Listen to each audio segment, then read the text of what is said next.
ನಮಸ್ಕಾರ ಮಕ್ಕಳೇ, ಇವತ್ತಿನ ಈ ವಿಡಿಯೋದಲ್ಲಿ ನಾವು ಸ್ವಾತಂತ್ರ್ಯ ದಿನಾಚರಣೆಯ ಭಾಷಣವನ್ನು 10 ಸಾಲುಗಳಲ್ಲಿ ಹೇಗೆ ಹೇಳಬಹುದೆಂದು ನೋಡೋಣ. ಬನ್ನಿ ಹಾಗಾದರೆ. ಗೌರವಾನ್ವಿತ ಮುಖ್ಯ ಶಿಕ್ಷಕರೇ, ಮುಖ್ಯೋಪಾಧ್ಯಾಯರೇ ಮತ್ತು ನನ್ನ ಪ್ರೀತಿಯ ಸ್ನೇಹಿತರೆ, ಎಲ್ಲರಿಗೂ ಸ್ವಾತಂತ್ರ್ಯ ದಿನಾಚರಣೆಯ ಹಾರ್ದಿಕ ಶುಭಾಶಯಗಳು. ಮೊದಲನೇ ಪಾಯಿಂಟ್, ಇಂದು ನಾವು 79ನೇ ಸ್ವಾತಂತ್ರ್ಯ ದಿನಾಚರಣೆಯನ್ನು ಆಚರಿಸುತ್ತಿದ್ದೇವೆ.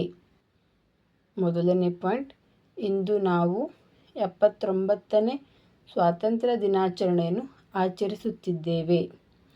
ಎರಡನೇ ಪಾಯಿಂಟ್, ಆಗಸ್ಟ್ 15ರಂದು ಪ್ರತಿ ವರ್ಷ ಸ್ವಾತಂತ್ರ್ಯ ದಿನಾಚರಣೆಯನ್ನು ಆಚರಿಸಲಾಗುತ್ತದೆ. ಎರಡನೇ ಪಾಯಿಂಟ್, ಆಗಸ್ಟ್ 15ರಂದು ಪ್ರತಿ ವರ್ಷ ಸ್ವಾತಂತ್ರ್ಯ ದಿನಾಚರಣೆಯನ್ನು ಆಚರಿಸಲಾಗುತ್ತದೆ.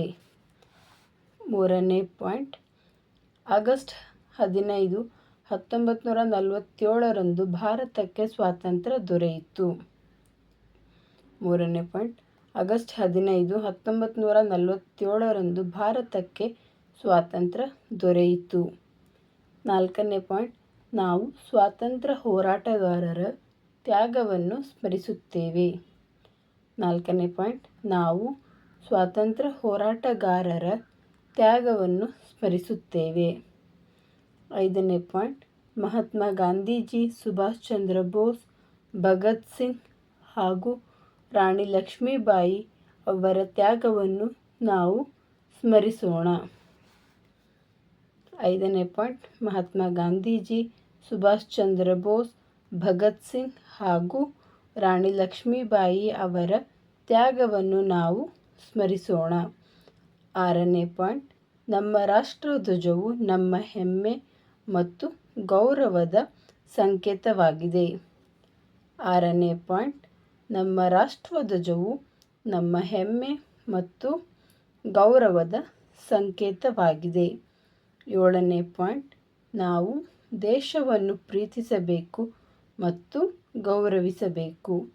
ಏಳನೇ ಪಾಯಿಂಟ್, ನಾವು ದೇಶವನ್ನು ಪ್ರೀತಿಸಬೇಕು ಮತ್ತು ಗೌರವಿಸಬೇಕು. ಎಂಟನೇ ಪಾಯಿಂಟ್, ದೇಶದ ಸ್ವಚ್ಛತೆ, ಶಿಸ್ತು ಮತ್ತು ಏಕತೆಯನ್ನು ಕಾಪಾಡಬೇಕು. ಎಂಟನೇ ಪಾಯಿಂಟ್, ದೇಶದ ಸ್ವಚ್ಛತೆ, ಶಿಸ್ತು ಮತ್ತು ಏಕತೆಯನ್ನು ಕಾಪಾಡಬೇಕು. ಒಂಬತ್ತನೇ ಪಾಯಿಂಟ್, ಉತ್ತಮ ವಿದ್ಯಾರ್ಥಿಗಳಾಗಿ ದೇಶದ ಅಭಿವೃದ್ಧಿಗೆ ನಮ್ಮ ಕೊಡುಗೆ ನೀಡಬೇಕು. ಒಂಬತ್ತನೇ ಪಾಯಿಂಟ್, ಉತ್ತಮ ವಿದ್ಯಾರ್ಥಿಗಳಾಗಿ ದೇಶದ ಅಭಿವೃದ್ಧಿಗೆ ನಮ್ಮ ಕೊಡುಗೆ ನೀಡಬೇಕು. ಹತ್ತನೇ ಪಾಯಿಂಟ್, ದೇಶವನ್ನು ಪ್ರೀತಿಸಿ ಉತ್ತಮ ನಾಗರಿಕರಾಗೋಣ. ಹತ್ತನೇ ಪಾಯಿಂಟ್, ದೇಶವನ್ನು ಪ್ರೀತಿಸಿ ಉತ್ತಮ ನಾಗರಿಕರಾಗೋಣ. ಜೈ ಹಿಂದ್, ಜೈ ಭಾರತ್. ನನ್ನ ಈ ಪುಟ್ಟ ಭಾಷಣವು ಎಲ್ಲರಿಗೂ ಇಷ್ಟವಾಗಿದೆ ಅನ್ಕೋತೀನಿ.